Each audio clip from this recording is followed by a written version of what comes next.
Olá, meus amores e minhas amoras, tudo bem com vocês? Gente, estou de volta depois da maternidade. Acabei quebrando aí uma segunda-feira por conta do nascimento do Davi, mas agora tudo ao normal, tudo volta ao normal, pelo menos para vocês, né? Porque as aulas de segunda-feira continuarão aqui presentes para vocês, as nossas aulas de atualidades. Para quem não me conhece, eu sou a professora Carla Curso, a professora do Fox Concursos de Atualidades, e nós oferecemos aulas gratuitas todos os dias no canal do YouTube do Fox Concursos, ou seja, não tem desculpa para não estudar.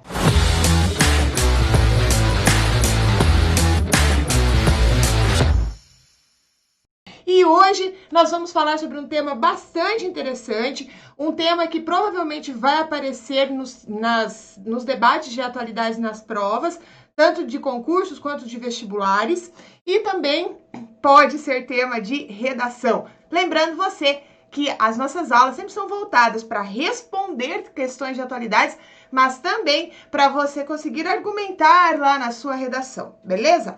Então vamos lá! Vamos começar efetivamente a nossa aula, mas antes disso, não se esqueça então de nos seguir aqui no YouTube para assistir as minhas aulas e as outras aulas dos outros professores do Fox Concursos. Também o Instagram, o Facebook, nós também estamos lá no Spotify com as nossas aulas, no Twitter, no LinkedIn. Ou seja, você tem aí várias formas de acessar todo o conteúdo do Fox Concursos, beleza? Bom, mas professora, o que nós vamos conversar hoje, afinal de contas? E dá uma olhadinha aqui e vê se isso aqui não é um tema muito relevante para 2020. Comenta, inclusive, aí nos nossos comentários aqui abaixo do YouTube, porque isso é bem interessante, porque há uma troca de conhecimento genial quando vocês fazem isso. Sabe por quê? Porque hoje, e especialmente por causa do tema de hoje, isso acaba se tornando mais relevante, porque nós vamos falar sobre inclusão digital no Brasil. Se você está assistindo esse vídeo agora, significa que você é uma pessoa que está incluída dentro desse sistema digital, dentro da internet. Mas até que ponto? Será que tem pessoas que têm mais acesso que você? Como que é o caso das pessoas que têm menos acesso que você? Então nós vamos conversar um pouquinho sobre isso. Mas, Carla, por que você acha que esse tema é relevante para 2020? Bom, o tema de inclusão digital sempre foi relevante, principalmente no século XXI, né? Mas o ano de 2020 ele tem uma característica muito especial por conta da pandemia da Covid-19, que trouxe, além da crise sanitária, problemas econômicos, problemas políticos. Então, setores da sociedade que se veem, por exemplo, empurrados, né, literalmente para o mundo digital. Talvez isso seja o seu caso também. Você se sentiu empurrado, sabe aquela coisa assim, ó, vai, né? Empurrado para o mundo digital, como uma forma de gerar renda, né? Então, muita gente teve que se adaptar ao mundo digital para poder gerar a renda, visto que o físico ficou limitado por conta da pandemia. Também para buscar conhecimento, informações, como é o seu caso agora, né? E, claro, né, esse conhecimento e informações inclui tanto jornais, enfim, quanto estudar, né? Que, como eu disse, é o seu caso, né? Talvez você esteja estudando, talvez você esteja aqui só buscando mesmo informações, enfim, querendo se atualizar, que é bem comum ter isso aqui no nosso canal, tá? Na nossa aula de atualidades. Mas vamos lá. Então, assim, não estar na internet pode significar cada vez mais estar excluído do século XXI.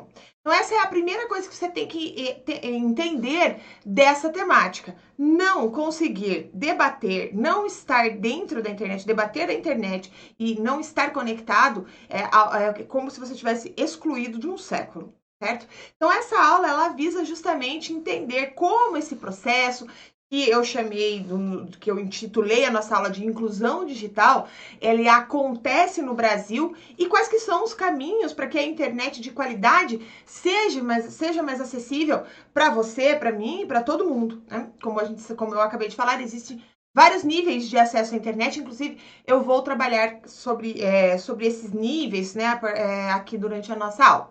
Mas a primeira coisa, vamos dizer que você não sabe, né, nenhum tipo de conceito, então eu sempre trabalho com a ideia de que o aluno não sabe, né, absolutamente nada sobre o assunto. Então a gente começa bem assim, de uma pergunta bem primordial, que é: o que é a inclusão digital, afinal de contas, né? O que vem a ser essa inclusão digital? Porque essa é uma questão de conceitos, né? Aquele que para você ter uma ideia do que vem, do que vem a ser aquilo. Muitas vezes, por exemplo, numa redação, você precisa colocar um conceito da temática, né? Então, o que vem a ser essa inclusão digital, né? Então, em regra, nós pensamos de inclusão, né? Talvez seja o que você esteja pensando aí agora, que é levar acesso à internet. Se eu falar assim, fulano, né? O que é inclusão digital? Você vai falar assim, professora, dar acesso à internet às pessoas, tá? Mas a resposta ela é bem rápida e simples, mas o que vem junto com ela não é tão simples assim, tá? Porque além de você pensar o que é uma inclusão digital, a partir do momento que você entendeu isso, você tem que começar a fazer outras perguntas, tipo, que tipo de acesso à internet essas pessoas terão, né? Por meio de quais aparelhos essas pessoas terão acesso à internet? Isso é extremamente relevante, né? Também, quão limitada e qual é a qualidade desse acesso? Afinal de contas, a internet não é ilimitada para todo mundo. Tem pessoas que têm planos, né, bastante limitados de internet, que não conseguem assistir uma aula como essa, por exemplo. Né? Também, quando que nós podemos falar, olha só que interessante, quando que nós podemos falar que alguém está incluído digitalmente? Tá? Qual que é o limite? Qual que é o ponto que a gente pode usar aí esse conceito de, esse fulano de tal sim tem acesso à internet, o outro não. Esses dias atrás eu estava fazendo uma caminhada num domingo pela manhã e na rua, né? E tinha um senhor morador de rua, e ele estava com o celular, e quando eu passei ao lado dele, ele estava numa plataforma, numa rede social. Aí eu pensei, né? Falei, olha, esse indivíduo é morador de rua, ele tem acesso a uma rede social, mas qual que é o acesso à internet efetivo dessa pessoa? Esse acesso à internet vai mudar a realidade dele? Bom, não sei. E aí nós entramos nesse relatório aqui, ó, eu até indico a leitura, sobre as desigualdades digitais no espaço urbano, né, um estudo sobre o acesso e o uso da internet na cidade de São Paulo. São Paulo acaba sendo centro de pesquisas, então acaba sendo o estudo de lá, mas ele vale para outros lugares, vale para sua cidade, vale para minha cidade e tudo mais, tá? Então, assim, geralmente, políticos, mercados, ao falarem de inclusão digital, eles não fazem uma divisão de classes, tá? Mas nós vamos falar, aqui na nossa aula, a gente vai fazer essa divisão de classes, porque ela é fundamental para que a gente entenda o acesso à internet, por exemplo, que eu tenho na minha casa e aquele morador de rua que eu encontrei num domingo de manhã, na minha caminhada, que acesso à internet ele tem, tá? Então, nós vamos ver aqui, olha só, vamos dividir então em dois tipos de usuários na internet, e eu tenho aqui os cidadãos de classe A, esses são os que conseguem usar a internet de forma ilimitada, realizando atividades complexas, como produção de textos, ou no caso, como eu aqui, produzo vídeos pela internet, estou aqui no meu home office, na minha casa, né, gravando para o Focus Concurso, você está acessando aí da sua casa, né, e tudo isso é feito via digitalmente, e a minha internet é ilimitada. Eu posso fazer isso, porque é o meu trabalho também, mas isso não é a realidade de todo mundo, certo? Porque nós temos os cidadãos de classe B, que são os que têm o acesso limitado, usando principalmente celulares e acessando redes sociais, tá? Então, claro que a gente não está determinando aqui classe como qualidade de pessoas, obviamente. A gente está falando de qualidade de acesso. Então, o acesso de classe B é quando a pessoa tem um acesso limitado a dados e esses dados que ele possui só oferece a eles acesso às redes sociais. As redes sociais.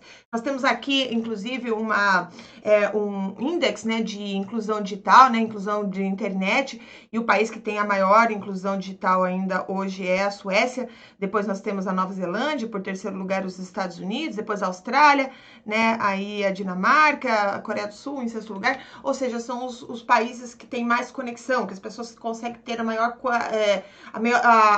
qualidade, né, de internet, de acesso à internet que se constitui dentro daquela classe A, tá? Então, de fato, se a gente olhar para o Brasil, né, ou seja, assim, quem tem acesso à internet, se a gente olhar de uma forma, como um todo, vamos dizer assim, o nosso país possui um índice de inclusão digital bem acima da média mundial, né? Se o morador de rua tem acesso à internet, aí você vai pensar, nossa, o Brasil então é um país top de acesso à internet, afinal de contas, tem até um morador de rua que tem acesso à internet. Mas se a gente considerar essa classificação que eu coloquei, né, de acesso de classe A e classe B, se a gente for pensar aí, o classe A, somente a classe A que consegue benefícios reais com o acesso, tá? Como, por exemplo, oportunidades de emprego, oportunidade de educação, consumos de conteúdo de qualidade. Então, por isso que é importante fazer essa separação do que vem a ser efetivamente esse acesso à internet. Então, nessa aula, a gente vai considerar, para toda a sequência da nossa aula, a gente vai considerar que estar digitalmente incluído é ter acesso ilimitado e com qualidade. Fora isso, nós desconsideramos aqui do conteúdo da nossa aula. Combinado? Bom, e aí você tem que se perguntar aqui que uma outra questão extremamente relevante, que é qual é a importância do acesso à internet no século XXI? Por que é tão importante isso, né? Porque mesmo antes da pandemia da Covid-19, as atividades feitas offline e online já estavam começando a se confundir. Então, não foi a pandemia da Covid-19 que trouxe essa questão pra gente. Ela só deixou ainda com, vamos colocar com letras garrafais ali, né? Então, mas por que eles estavam se confundindo? Porque nós estamos cada vez mais naquilo que nós chamamos da era da informação. Você pode usar, inclusive, esse conceito na sua redação. A era da informação, que é o século XXI, para conceituar o século XXI, na qual a tecnologia se torna fundamental para que haja a relação entre pessoas, a relação entre mercados, a relação entre governos. Se você quiser estudar mais sobre essa temática, essa relação entre mercado, pessoas e governos, tem um artigo muito interessante no jornal Politize, jornal, inclusive, que é gratuito, um jornal de educação política, que oferece muitos conteúdos, inclusive, para as nossas aulas aqui, inclusive essa que eu estou gravando, mas eles têm um artigo aqui muito interessante, que é o Governo Online no Brasil, estamos caminhando para um mundo digital. Então, se você quer se aprofundar aí, busca esse artigo que realmente vai trazer aí muitas informações para vocês. Mas dentro das informações que eu selecionei, que eu achei relevante trazer aqui para nossa aula e mostrar para você, é que, olha, assim como os governos podem se digitalizar, se modernizar e tornar os seus serviços mais eficientes, né? Os setores educacionais podem oferecer, por exemplo, educação à distância. Então, olha só, por que é importante se digitalizar? Essa é a pergunta, né? Por que é importante se digitalizar no século XXI? Por que é tão essencial? Então, para os governos, primeiramente, né, ele consegue tornar o seu serviço mais eficiente. Então, a eficiência do serviço público, você que talvez vai tá se preparando para ser um servidor público, lembre-se que você vai trabalhar cada vez mais com internet. É por isso, inclusive, que o seu concurso provavelmente tem informática dentro do edital. Isso não é à toa, porque o funcionário público padrão hoje, moderno, é alguém que saiba lidar muito bem com as plataformas digitais e tudo mais, tá? Agora, no plano educacional, oferecer educação à distância, como está acontecendo aqui, que é genial, que é maravilhoso, né? Isso amplia a possibilidade de educação e isso realmente é muito bom quando isso alcança todo mundo, obviamente, né? Também os mercados podem produzir em regime de home office, então a gente viu isso se ampliando muito aqui no nosso dia a dia. Então você não precisa uma loja aberta para fazer uma compra, basta você acessar um site da loja da qual você quer comprar um produto. Eu, por exemplo, comprei um armário às 3 horas da manhã, né, quando eu tava com meu bebê lá chorando, né, vou comprar um armário aqui que eu precisava muito, não tive tempo antes, e fui fazer isso. Então, assim, 3 horas da manhã da minha casa, eu pude acessar o site de uma loja que vendia armários. E comprei um armário, né? Bom, olha só, e a sociedade como um todo vai aprendendo um novo tipo de interação que vai se tornando essencial. Tá? Então, essa internet de um mundo essencial que nós vivemos na atualidade e que liga, então, as pessoas. Agora, não é só de conquistas que a gente vive esse momento histórico. Isso também é bem interessante. Tem um historiador, eu sempre falo dele nas minhas aulas, e o livro dele vive andando pela minha casa, porque eu utilizo aqui, de novo, vou mostrar aqui, né? Esse livro aqui, eu já falei várias vezes das minhas aulas, né? 21 lições para o século XXI, do Yuval Harari, tá? Ele que é um historiador israelense, né? E ele fala muito sobre essa questão da tecnologia nesse livro dele aqui, tá? Então inclusive, ele fez um livro que talvez você já tenha visto nas prateleiras de algumas livrarias, que chama-se Sapiens, né? Uma breve história da humanidade, né? Mas aquele livro do Sapiens, que é o clássico dele, ele acaba refletindo no seu livro 21 lições para o século XXI, que eu acabei de te mostrar, que a internet e outros avanços tecnológicos se prometiam uma ferramenta de eliminação de barreiras entre os países e as classes, elas podem estar, na verdade, ampliando o abismo da desigualdade, tá? Então, ele traz isso no seu livro, e eu até separei uma frase, né, um parágrafo desse livro, para que você entenda aí qual que é a lógica que o Harari usa dentro dessa discussão, dessa temática. Ele diz assim, olha, na verdade, o século XXI poderia criar a sociedade mais desigual na história. Embora a globalização e a internet representem pontes sobre as lacunas que existem entre os países, elas ameaçam aumentar a brecha entre as classes. E bem quando o gênero humano parece prestes a alcançar a unificação global, a espécie em si mesma pode se dividir em diferentes castas biológicas. Ele trabalha muito com biologia, enfim. Mas aqui é interessante, então ele fala, olha, pode dar a impressão que esse mundo globalizado, digitalizado, ele venha reduzir as diferenças, mas não, ele pode, na verdade, aumentar essas diferenças. Então, para o Harari, é tamanha a diferença competitiva dos que possuem acesso à informação que pode ser possível o surgimento de uma nova casta de seres humanos. Isso na visão dele, não sei se isso é real, se isso realmente vai acontecer, mas na visão dele pode aparecer uma nova casta. Olha que loucura isso. Então, estar excluído da internet no século XXI é estar excluído da sociedade.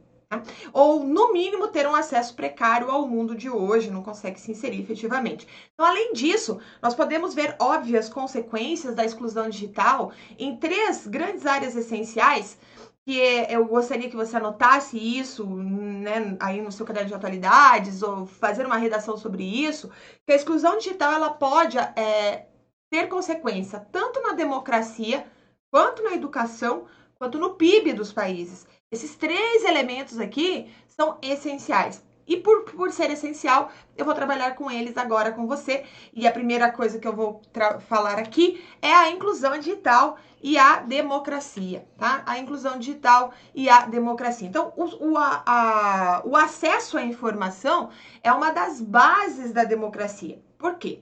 Porque eu sou professora de história, tenho que trazer a história para você. Eu não consigo falar só sobre atualidades, você tem que trazer alguma coisa da história. Mas assim, a invenção e a disseminação da imprensa lá no século XV, quando Gutenberg, né, inventou a prensa, enfim, né, ela foi essencial para a Revolução Científica. Tá? E foi um período em que os historiadores apontam como um marco para estabelecer as nossas bases, tá? Então, o século XV, ele estabelece as bases do mundo do século XXI, que são as bases culturais, as bases sociais, as bases políticas modernas. E isso há mais de 500 anos atrás, é isso mesmo. Tá? Tem até, se você quiser aprender um pouco mais sobre isso, a UOL ela fez uma publicação no dia 3 de fevereiro desse ano, né, que ele fala, hoje na história, 1468, morre Johannes, né, Gutenberg, o inventor da imprensa. Então, a revolução tecnológica do tipógrafo alemão é comparável à internet contemporânea. Então, eu até coloquei aqui para que você pudesse ter acesso a essa leitura, porque ele vai, talvez, né, a gente não consegue trabalhar tudo em 30 minutos, né, mas ele vai conseguir te dar uma boa base de análise, de expansão dessa coisa da comparação, né, da imprensa lá, né, do século XV, com a internet do século XXI, beleza? Bom, então vamos lá falar um pouquinho mais. Desde o Gutenberg, outros movimentos como o iluminismo, como o liberalismo, foram consolidando um papel informativo como um pilar democrático, ou seja, um direito humano. Também eu até trouxe aqui os mapas mentais, né, que depois você pode acessar aí para entender um pouquinho mais sobre o que vem a ser esse iluminismo, o que vem a ser esse liberalismo, tá? Mas que também não vai dar tempo agora, se você não sabe, então tem ali um mapa mental ou busque outras aulas na internet, tem várias explicando o que vem a ser o iluminismo e o liberalismo. Mas enfim, afinal, tá? Só com a informação nós podemos saber qual que é a melhor forma de nos organizar politicamente, né? Por exemplo, quem votar, como fiscalizar e por aí vai. Isso é importante porque nós estamos num ano de eleição, o ano 2020 é um ano de eleição, né, para vereador, para prefeitos, E isso, né, faz com que a gente pare para pensar, olha, quem eu vou votar? Como que eu vou fiscalizar? E a gente vai atrás do quê? De informação para isso, né? Então não é por acaso que é um direito que é colocado na nossa Constituição, tá? Até tem aqui um artigo também bem interessante do JUS, né, que fala que no artigo 5º da Constituição Federal de 1988, assegurou o direito ao acesso à informação, protegendo tanto o acesso às informações de interesse particular, como as de interesse coletivo ou geral, né? Então, isso é... E olha aqui, olha, o mesmo inciso determinou ainda a criação de uma lei para regulamentar o referido direito. Então, é um direito ao acesso à informação. Então, o acesso à informação ele é um direito tal qual a liberdade de expressão, a liberdade de imprensa, que também foi falado muito no ano de 2020. Então, a mídia é o maior responsável por levar a informação, que é considerada aí um quarto poder informal, vamos dizer assim, na nossa democracia, que é a imprensa. Então, a popularização da internet, principalmente das redes sociais, trouxe outra coisa fantástica, que é, as pessoas não precisam mais nem de invenção de Gutenberg para se informar, né? Não precisa mais da imprensa para se informar, porque eles podem ter acesso a conteúdos em tempo real e compartilhar com qualquer pessoa. Não precisa da imprensa que eu falo, né, do mundo impresso. Tá?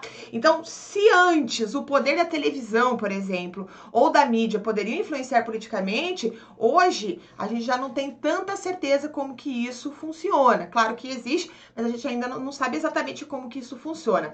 Mas, claro que a falta de intermediários pode, para levar essa informação, né, vamos dizer assim, como a televisão e a mídia normal, tradicional,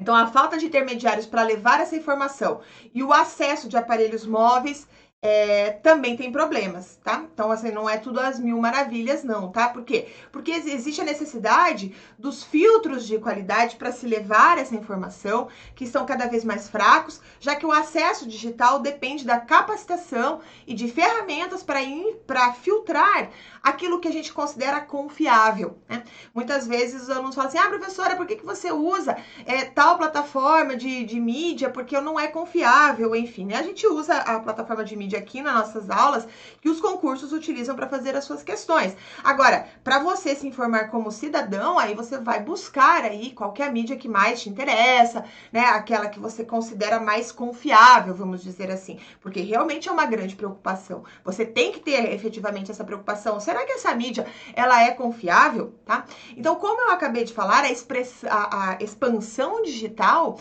ocorre principalmente pelos celulares, né?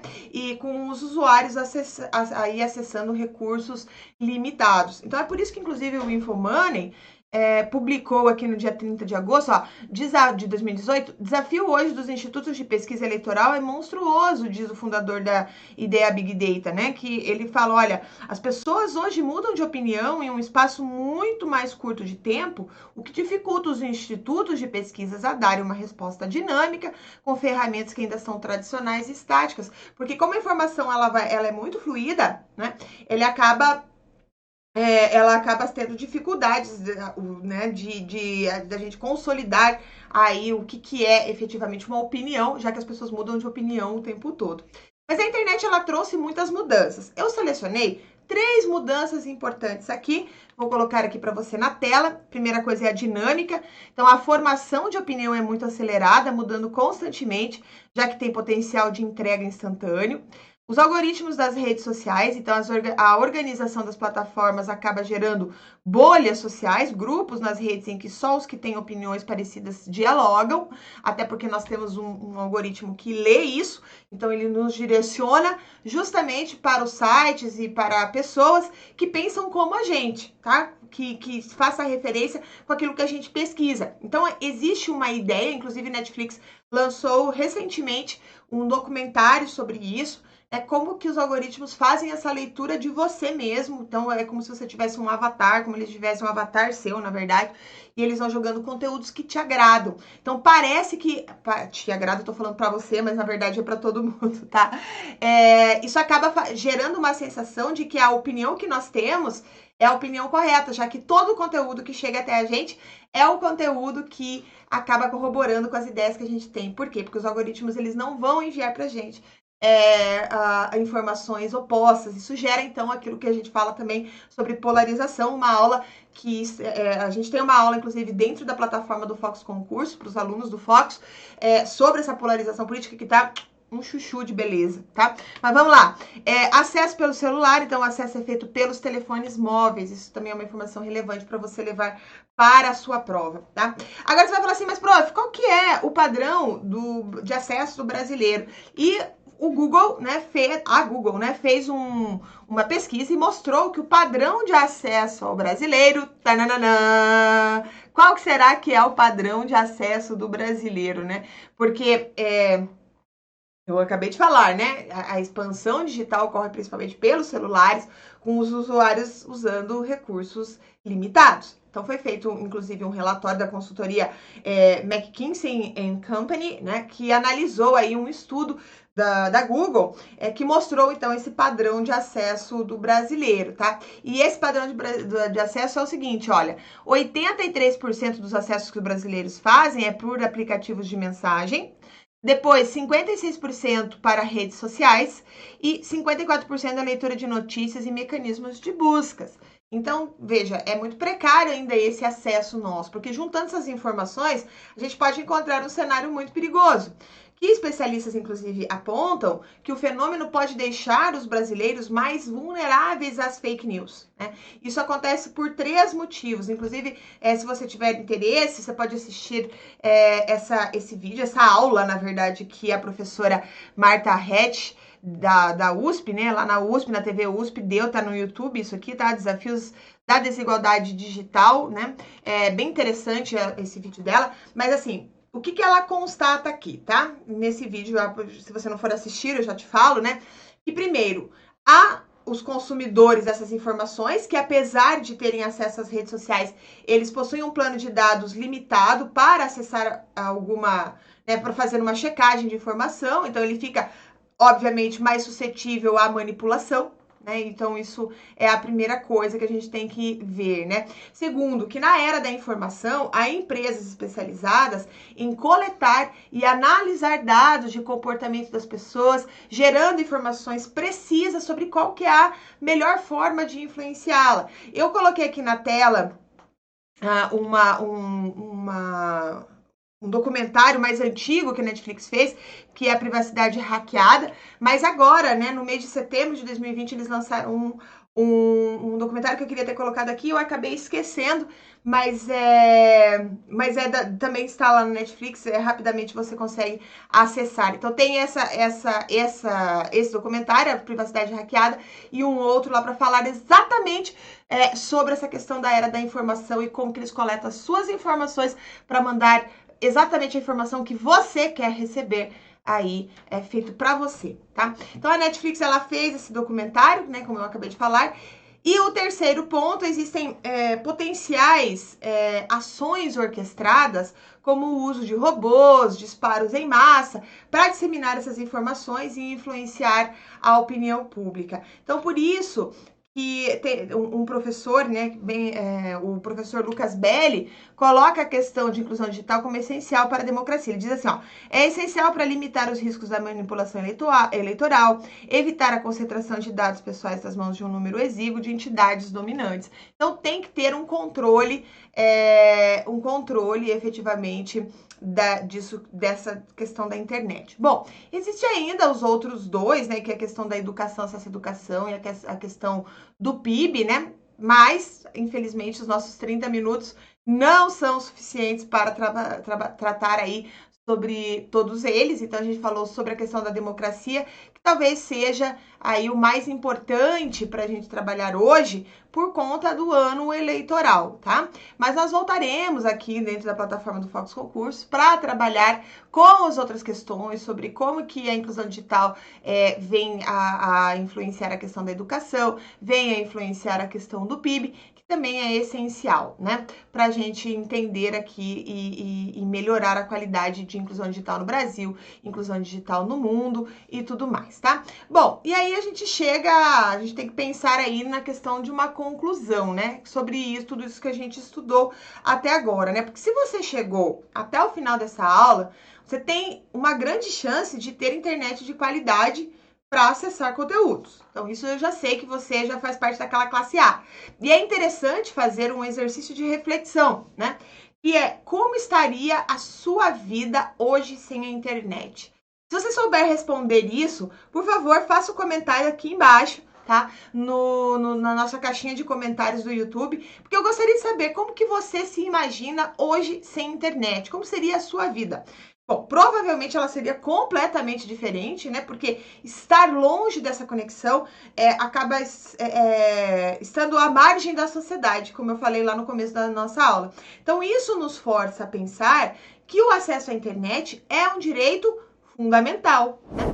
E assim como outros direitos, existem as dificuldades de universalização, mas as experiências globais nos mostram que fazer essa inclusão digital agora pode ser vital para um país menos desigual e mais desenvolvido, que é o caso do Brasil, né? Se a gente conseguir alcançar essa inclusão digital, talvez a gente melhore os nossos índices de desigualdade. Afinal de contas, como eu falei para você, o acesso à internet, ela influencia na democracia, ela influencia na educação e ela influencia no PIB dos países. Beleza? Bom, espero que você tenha gostado dessa aula. Não se esqueça de dar like, não se esqueça de compartilhar essa aula e também de fazer uma redação sobre esse assunto assim que você terminar, né, de assistir a aula, com as informações aí fresquinhas, para que você possa dominar a sua prova e não tenha aquele famoso branco lá no dia da sua discursiva. Beleza? Então, um grande beijo, te espero na próxima segunda-feira. Até mais!